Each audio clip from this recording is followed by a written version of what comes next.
जय हिंद दोस्तों। मैं विशाल राज लक्ष्मी क्लासेस में आपका एक बार फिर से स्वागत करता हूं। आज का एक टॉपिक हम लोग लेकर आए हैं जो हमारे भारतीय संविधान से जुड़ी हुई है और ये बहुत ही इम्पोर्टेंट टॉपिक है, क्योंकि इस टॉपिक में हम लोग भारतीय संविधान में जितने विदेशी स्रोत से लिया गया है, यानी हमारा संविधान जब लिखा जा रहा था तो हमारे संविधान में अन्य देशों से क्या क्या बातें ली गई है, जो मुख्य मुख्य बातें हैं, हम लोग आज इस क्लास में पूरी तरह से उसको एकदम समझेंगे और अच्छी तरह से याद कर लेंगे।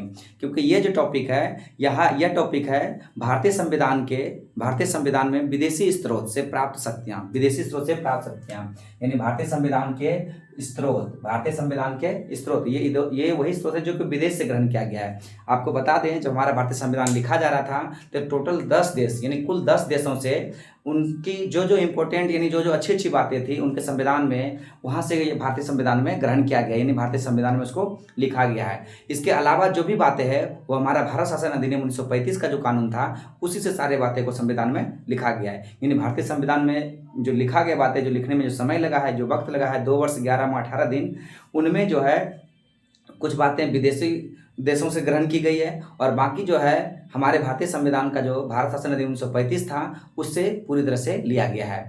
तो चलिए हम लोग ये जानते हैं कि हमारे भारतीय संविधान में विदेशी स्रोत से क्या क्या लिया गया है। तो टोटल 10 देश हैं और 10 देश के बारे में हम लोग जो इंपॉर्टेंट पॉइंट है हम लोग उसको पूरी तरह से कवर करेंगे। तो सबसे पहले आप जान लीजिए, ये जो देश दिख रहे हैं ब्रिटिश, क्या लिखे हैं हम लोग यहाँ पे? ब्रिटिश लिखे हैं। ब्रिटिश का मतलब हो गया ब्रिटेन, जिसको हम लोग इंग्लैंड कहते हैं। क्या कहते हैं? इंग्लैंड। ब्रिटिश बोलिए, ब्रिटेन बोलिए, इंग्लैंड बोलिए, या उसको हम लोग यूके भी कहते हैं, यूके के नाम से उसको जाना जाता है। तो ब्रिटिश यानी कि ब्रिटेन, जिसको लोग इंग्लैंड कहते हैं। तो इंग्लैंड के संविधान से भारतीय संविधान में क्या क्या ग्रहण किया गया है, ये मुख्य मुख्य बातें यहाँ आप देख रहे हैं, हम लिख रखे हैं। तो सबसे पहले आप देख रहे हैं कि एकल नागरिकता का जो प्रावधान है, भारतीय संविधान एकल नागरिकता प्रधान है। एकल नागरिकता का मतलब क्या हो गया कि भारत में सिर्फ एक ही देश की नागरिकता मान्यता है। अगर किसी दूसरे देश की नागरिकता आप ग्रहण करते हैं तो यहाँ की नागरिकता स्वतः समाप्त हो जाएगी। इसी को कहते हैं एकल नागरिकता। तो एकल नागरिकता कहाँ से लिया गया हमारे संविधान में? ब्रिटिश से, यानी कि ब्रिटेन से। कहाँ से लेना है? हम इसको ब्रिटेन कहेंगे। क्या कहेंगे? ब्रिटेन। आपको दिमाग में रखना है ब्रिटेन, क्योंकि ब्रिटेन एक वर्ड मुंह पे लगातार आ जाता है। ब्रिटिश थोड़ा सा और लगता है बोलने में, इसलिए ब्रिटेन बोलेंगे।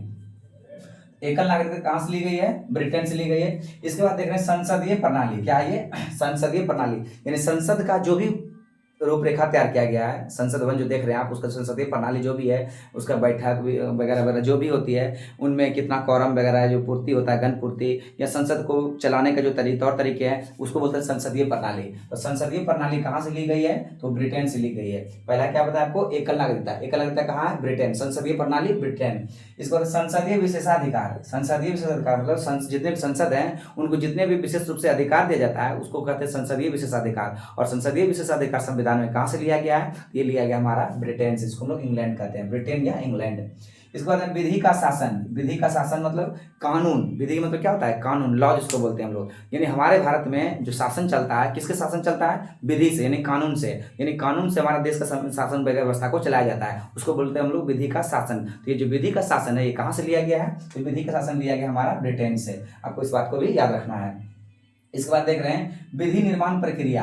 विधि निर्माण प्रक्रिया मतलब विधि मतलब जो हमारा कानून वगैरह जो लिखा गया है वह किस प्रक्रिया से लिखा गया है, उसको निर्माण किस तरह से किया गया है, उसको हम लोग बोलते हैं विधि निर्माण की प्रक्रिया। तो कानून को लिखने का कौन कौन से तौर तरीके अपनाया गया है, कौन कौन सी विधियां अपनाई गई है, तो वह जो विधि निर्माण की प्रक्रिया है, तो विधि निर्माण की प्रक्रिया कहाँ से ली गई हमारा? ये लिया गया है ब्रिटेन से। ठीक है। इसके बाद है विधि के समक्ष समानता। विधि के समक्ष समानता यानी हमारे भारतीय संविधान में विधि के समक्ष समानता का मतलब हो गया कानून के समक्ष, कानून की नजरों में सभी व्यक्ति एक समान है। कानून की नजरों में सभी व्यक्ति क्या है? एक समान है। इसी को बोलते हैं विधि के समक्ष समानता, यानी लॉ, यानी कानून सबके लिए एक समान है, किसी के लिए अलग, किसी के लिए अलग नहीं किया गया है, सबको एक दृष्टि से देखा गया है, यानी सभी के लिए सबका कानून एक है, इसीलिए इसको कहते हैं विधि के समक्ष समानता। तो विधि के समक्ष समानता ये भी कहाँ के देन है? ब्रिटेन का। तो चलिए एक बार फिर से हम लोग ब्रिटेन को कवर कर लेते हैं, फिर से देख लेते हैं। देखिए एकल नागरिकता ब्रिटेन का देन है, संसदीय प्रणाली ब्रिटेन का है, संसदीय विशेषाधिकार ब्रिटेन का है, विधि का शासन, विधि का निर्माण प्रक्रिया, विधि का समक्ष समानता।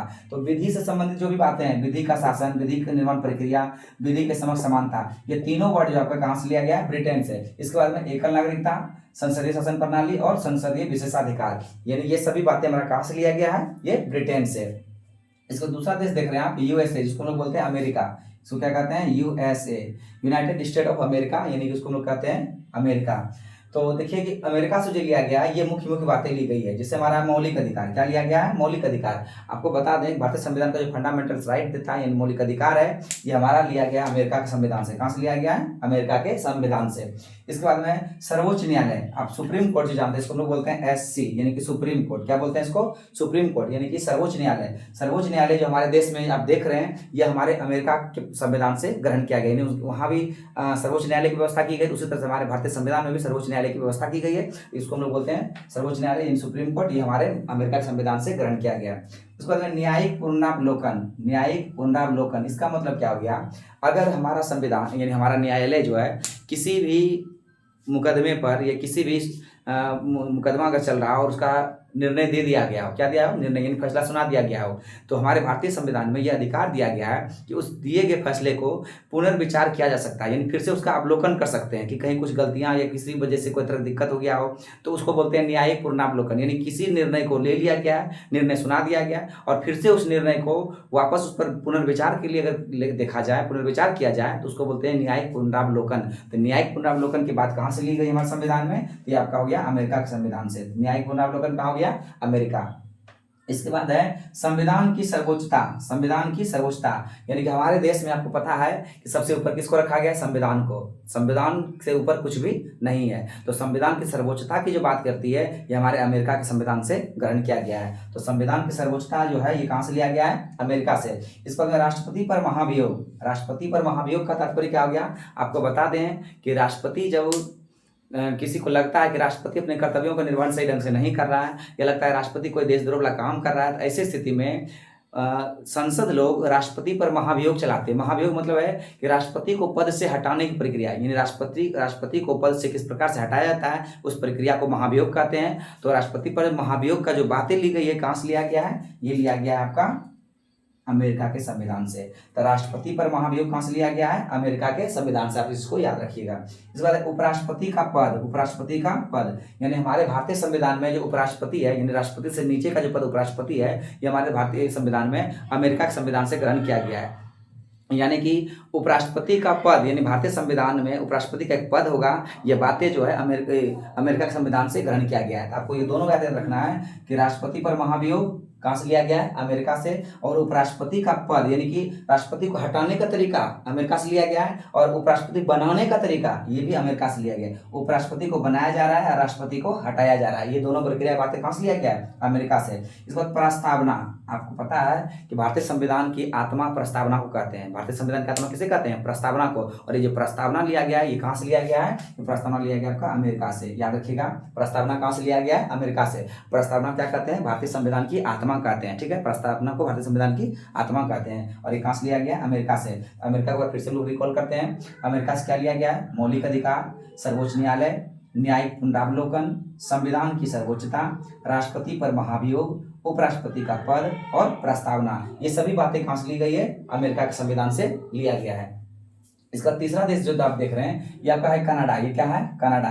तो कनाडा से संविधान से जो लिया गया है, उसमें से आप देख रहे हैं राज्य एवं संघ, यानी संघ राज्य के बीच में शक्ति का बंटवारा। आपको बता दें कि भारतीय संविधान की 7वीं अनुसूची में राज्य एवं केंद्र एवं राज्य के बीच में शक्ति का विभाजन किया गया है। शक्ति का जो विभाजन मतलब है कि राज्य का क्या शक्ति है, केंद्र का क्या शक्ति है, ये बातें जो है कहां से ली गई है, ये लिया गया कनाडा से। यहाँ वही कहता है संघ एवं राज्य के बीच शक्ति का बंटवारा, यानी कि विभाजन।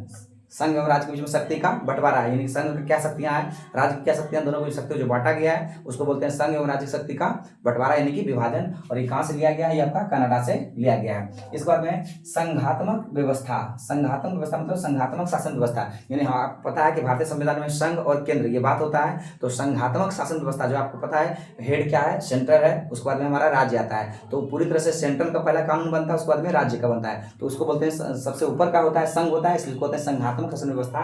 तो संघात्मक शासन व्यवस्था कहां से लिया गया, आपका कनाडा से लिया गया है।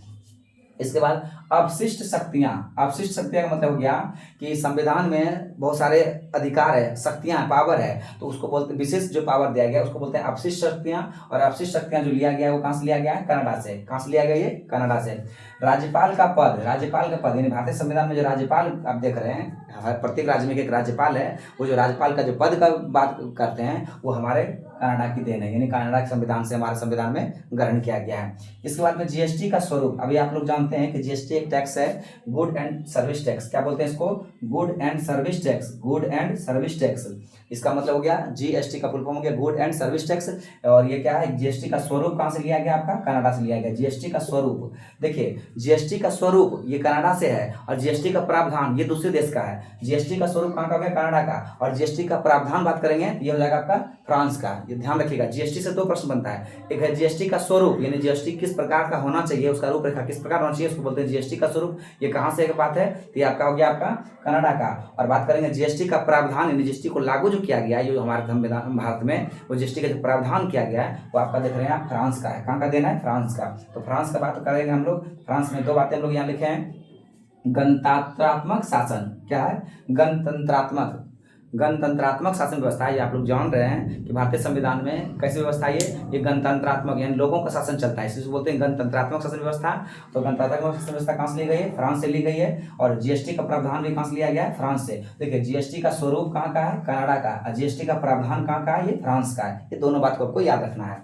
इसके बाद में ऑस्ट्रेलिया में आ जाए तो ऑस्ट्रेलिया की बातें करें तो ऑस्ट्रेलिया में लिया गया समवर्ती सूची। समवर्ती सूची, आपको पता है कि सूची तीन प्रकार का, राज्य सूची, संघ सूची और समवर्ती सूची। तो समवर्ती सूची जो है ये आपका ऑस्ट्रेलिया से लिया गया है। समवर्ती सूची कहाँ से लिया गया है? ऑस्ट्रेलिया से। समवर्ती सूची के बारे में बता दें थोड़ा सा आपको कि समवर्ती सूची पर जो कानून बनाते हैं वो राज्य बना सकते हैं और केंद्र भी बना सकते हैं। और कभी कभी ऐसा होता है कि राज्य और केंद्र दोनों एक साथ ही जब कानून बनाते हैं तो उस वक्त जो है केंद्र का ही वेलिड माना जाता है। तो समवर्ती सूची कहाँ से लिया गया है? ये ऑस्ट्रेलिया से लिया गया है। इसके बाद प्रस्तावना की भाषा, आपको बता दें कि प्रस्तावना लिया गया अमेरिका से। कहाँ से लिया गया है? अमेरिका से।